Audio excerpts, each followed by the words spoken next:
Achievers academy में स्वागत है आपका दोस्तों। जय हिंद।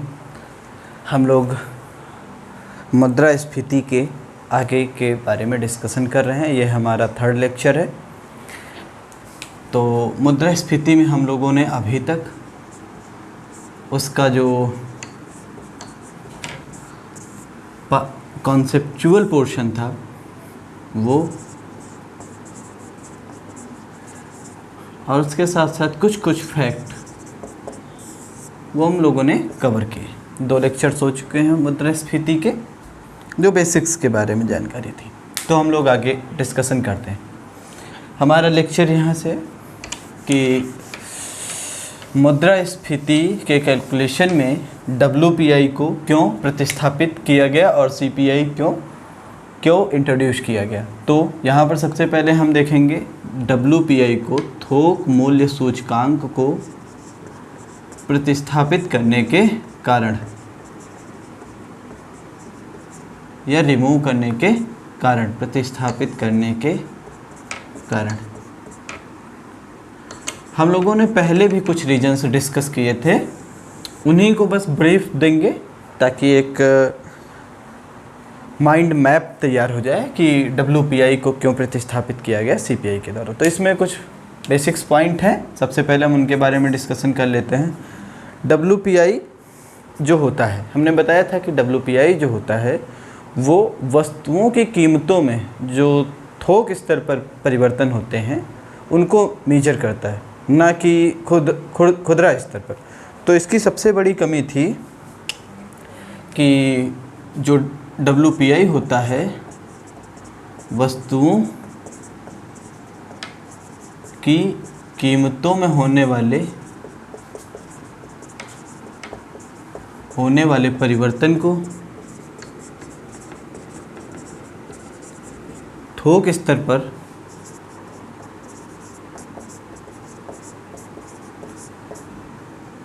मापता है, जबकि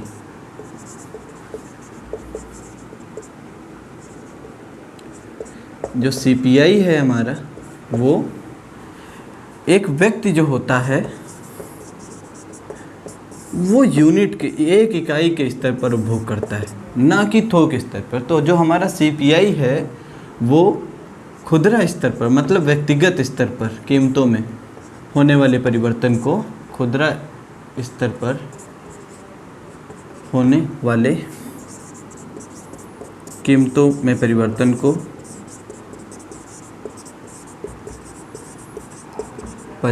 को मापता है। ये तो सबसे बड़ा लूप होल्स इसका ये था। और दूसरा इसका जो मेजर पोर्शन है, जो इसमें हम दूसरे बात करेंगे कि इसकी दूसरी कमी क्या है कि इसको रिप्लेस किया गया CPI से।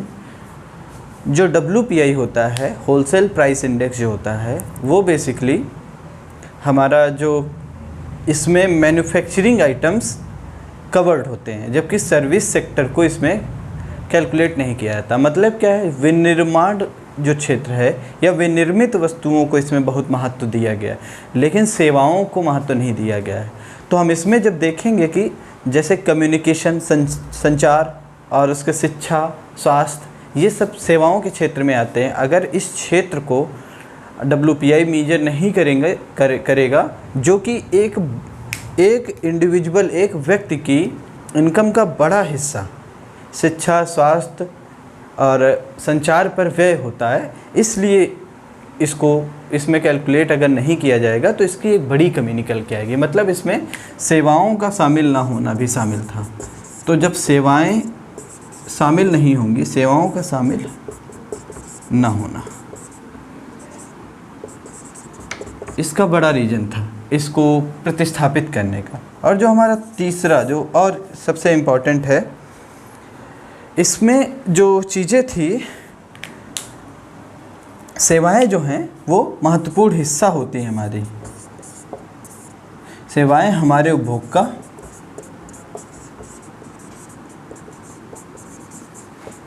महत्वपूर्ण हिस्सा होती हैं, जो इसकी गणना में शामिल नहीं थे।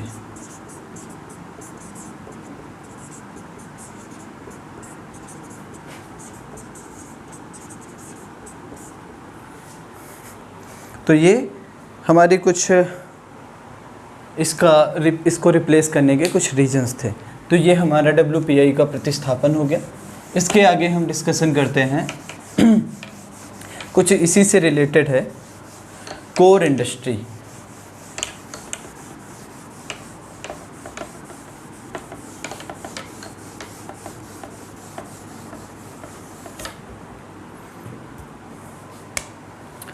जो हमारा कोर इंडस्ट्री है,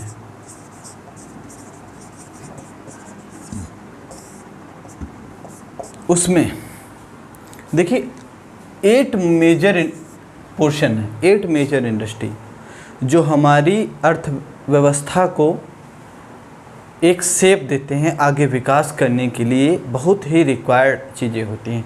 इसमें कुछ इस तरीके से चीज़ें शामिल होती हैं, जैसे सबसे इम्पॉर्टेंट हमारा इसमें हो जाएगा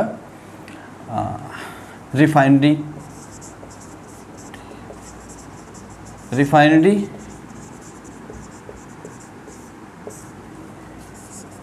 विद्युत उत्पादन, इलेक्ट्रिसिटी,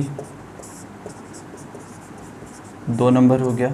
इसके बाद विद्युत उत्पादन के साथ हमारा हो गया LPG, गैस वाला, नेचुरल गैस जो है, प्राकृतिक गैस। 4 नंबर कोयला हो जाएगा हमारा, कोल। इसके बाद हमारा सीमेंट हो गया,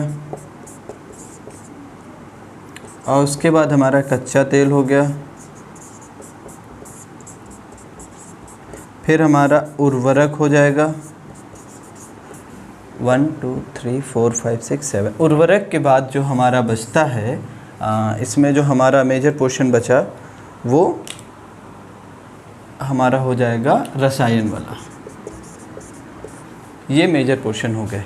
ये अब इसमें जो सबसे इम्पॉर्टेंट अगर हम पोर्शन देखेंगे कि इकोनॉमी के डेवलपमेंट में इन सब चीज़ों का बहुत महत्वपूर्ण स्थान होता है।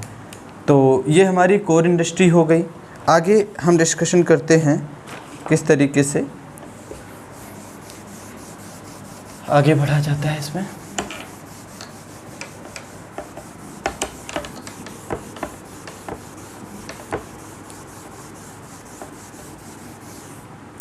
हम इसमें देखेंगे कुछ क्वेश्चंस जो आए हुए हैं बैक ईयर में, वो डायरेक्टली कोर इंडस्ट्री से रिलेट करके आए हैं।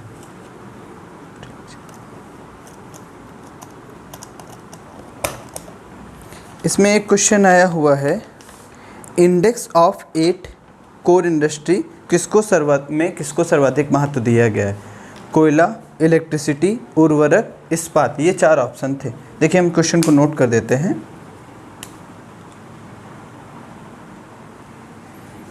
क्वेश्चन हमारा था इंडेक्स ऑफ 8 कोर इंडस्ट्री।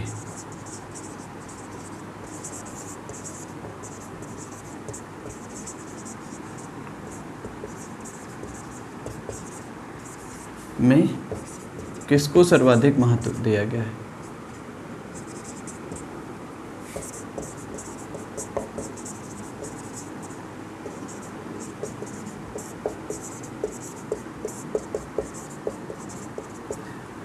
ये क्वेश्चन था। इसके ऑप्शन इस तरीके से, हमारे ऑप्शन जो थे, कोयला उत्पादन को,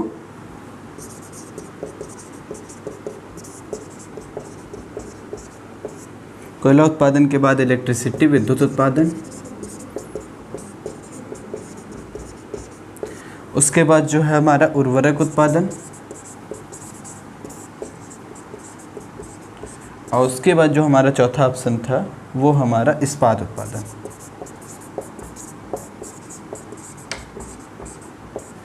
ये हमारा 4 ऑप्शन था। अब इसमें हमने आपको बताया इंडेक्स ऑफ कोर, जो 8 कोर इंडस्ट्री हम के बारे में डिस्कशन किया। तो इसमें जो क्वेश्चन आया था वो सबसे इम्पोर्टेंट इसका पोर्शन है, वो जो इसका इलेक्ट्रिसिटी उत्पादन जो है इसका आंसर होगा। इंडेक्स ऑफ 8 कोर इंडस्ट्री में सर्वाधिक जो महत्व दिया गया है, इम्पोर्टेंस जो है, वो हमारा विद्युत उत्पादन को दिया गया है। इसी के आगे हम जो 8 इंडस्ट्री के बारे में बात किए थे, जो बची हुई हैं वो भी लिख देते हैं, तो एक बार कंफर्म हो जाएगा हमारा कि क्या क्या और चीज़ें हैं। इसमें जो बचती हैं 4 इंडस्ट्री, ये हो गया। इसको अगर इस्पात की जगह स्टील कर देते हैं तो ज़्यादा ठीक रहेगा। ये 4 हो गया। इसके बाद हमारा जो बचता है क्रूड ऑयल, रिफाइनरी, ये 5 हो गया, ये 6 हो गया। और हमारा इसके बाद हो जाएगा हमारा नेचुरल गैस हो जाएगा, और इसके साथ हमारा जो बचता है लास्ट में वो सीमेंट। ये हमारा 8 कोर इंडस्ट्री है।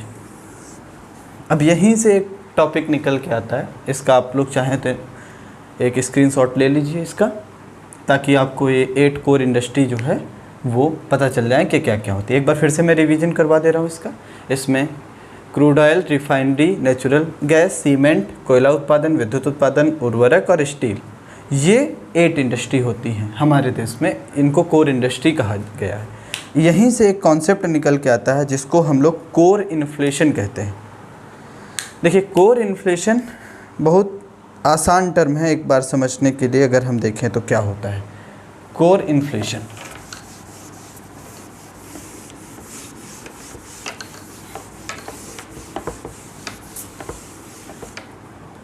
देखिए, कोर इन्फ्लेशन जो होता है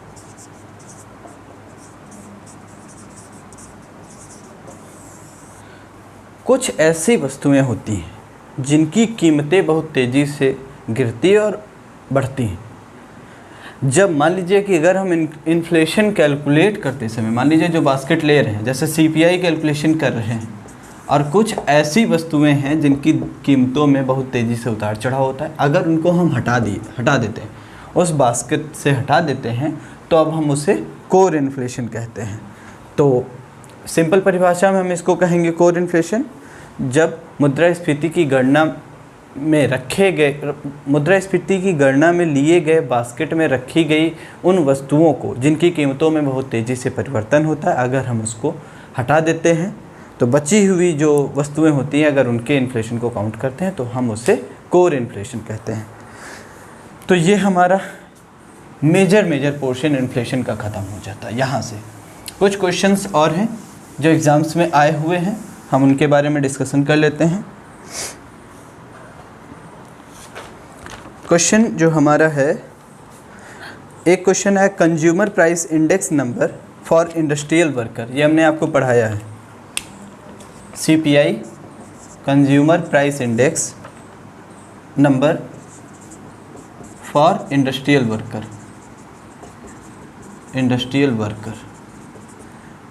का ये जो डाटा है वो कौन कलेक्ट करता है? तो ऑप्शन इसका था 1 नंबर RBI, जो हमारा दूसरा ऑप्शन था वो आर्थिक कार्य विभाग,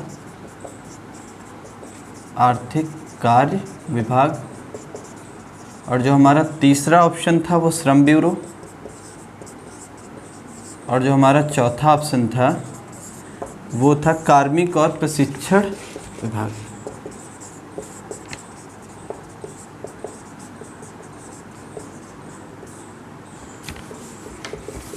ये क्वेश्चन था, हमने आपको बताया था कि इसका जो डाटा है वो तैयार कौन करता है।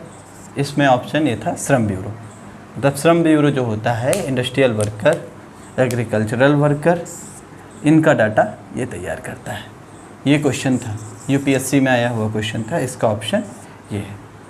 आगे हम दूसरे क्वेश्चंस की बात करते हैं। दूसरा क्वेश्चन, निम्नलिखित कथनों पर विचार कीजिए।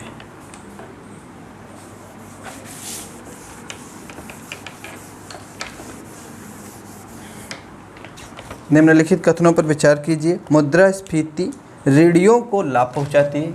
विचार कीजिए, क्वेश्चन है, निम्नलिखित कथनों पर विचार कीजिए। इसमें कथन 1, कथन 2। कथन 1 जो है, मुद्रास्फीति रीढ़ियों को लाभ पहुंचाती है।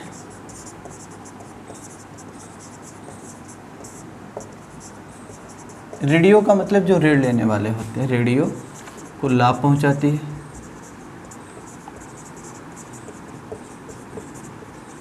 दूसरा हमारा जो कथन है वो है, मुद्रास्फीति बांड धारकों को लाभ पहुंचाती है। बांड धारकों को लाभ पहुंचाती है। अब इसका जो ऑप्शन इस तरीके से है, ऑप्शन नंबर 1 है केवल 1, 2 ऑप्शन है केवल 2, 3 नंबर ऑप्शन है 1 और 2, कथन 1 और 2, और जो चौथा ऑप्शन है नन, मतलब इनमें से कोई नहीं। इसका जो ऑप्शन है, देखिए जो इसका ऑप्शन है, विचार कीजिए और इनमें से कौन सा कथन सत्य है। तो मुद्रास्फीति जो होती है, मैंने बताया कि आपको सीधे सीधे टर्म्स में समझाया गया था पहली क्लास में कि जो मुद्रास्फीति होती है वो जो ऋण लेने वाला होता है उसको लाभ पहुंचाती है, क्योंकि वो उस सामान से बिना इन्फ्लेशन के दौर में, जब इन्फ्लेशन हमारा सामान्य स्तर पर होता है, उसके दौर में वो जिस वस्तु को खरीदेगा और जब इन्फ्लेशन का फेज चल रहा होगा उस वस्तु को उस टाइम में खरीदेगा तो उसकी कीमतों में ज़मीन आसमान का अंतर होता है। इसीलिए जब वो वापस करता है तो उसको एक्चुअल अमाउंट वापस करना होता है, ना कि इन्फ्लेशन के अकॉर्डिंग एडजस्ट करके। तो इसमें ये हमारा सही है, दूसरा बॉन्डधारकों को लाभ नहीं पहुंचाती। ये हमारा दूसरा क्वेश्चन था। नेक्स्ट क्वेश्चन पर डिस्कशन करते हैं।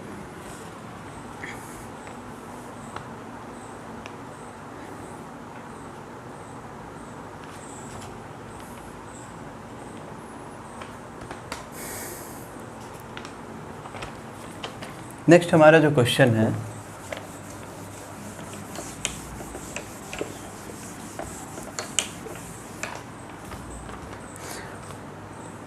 मौद्रिक, मैं बोल देता हूँ, इस मौद्रिक नीति समिति के अनुसार सही कथन का चुनाव कीजिए। ऑप्शन है, यह आरबीआई की मानक बेंचमार्क, मानक का मतलब बेंचमार्क ब्याज दरों का निर्धारण करता है। दूसरा ऑप्शन है, यह 12 सदस्यीय निकाय है जिसमें आरबीआई का गवर्नर है तथा प्रत्येक वर्ष इसका पुनर्गठन किया जाता है। और तीसरा जो ऑप्शन है, यह केंद्रीय वित्त मंत्री की अध्यक्षता में कार्य करती है। तो हमने मॉनेटरी पॉलिसी कमेटी आपको नहीं बताया, उसके बारे में थोड़ा सा डाटा ले लेते हैं। मॉनेटरी पॉलिसी कमेटी, देखिए मॉनेटरी पॉलिसी कमेटी जो होती है वो आरबीआई के द्वारा गठित की जाती है। इसमें 6 सदस्य होते हैं। 6 सदस्य में 3 आरबीआई से होते हैं और 3 गवर्नमेंट की तरफ से आते हैं। ये आरबीआई में इसी में से एक गवर्नर होता है और जो इस कमेटी का हेड भी होता है, मतलब गवर्नर जो होगा वो हेड भी होगा और दूसरा जो है हमारे 2 अन्य जो गवर्नर होते हैं, जो डिप्टी गवर्नर वो होते हैं।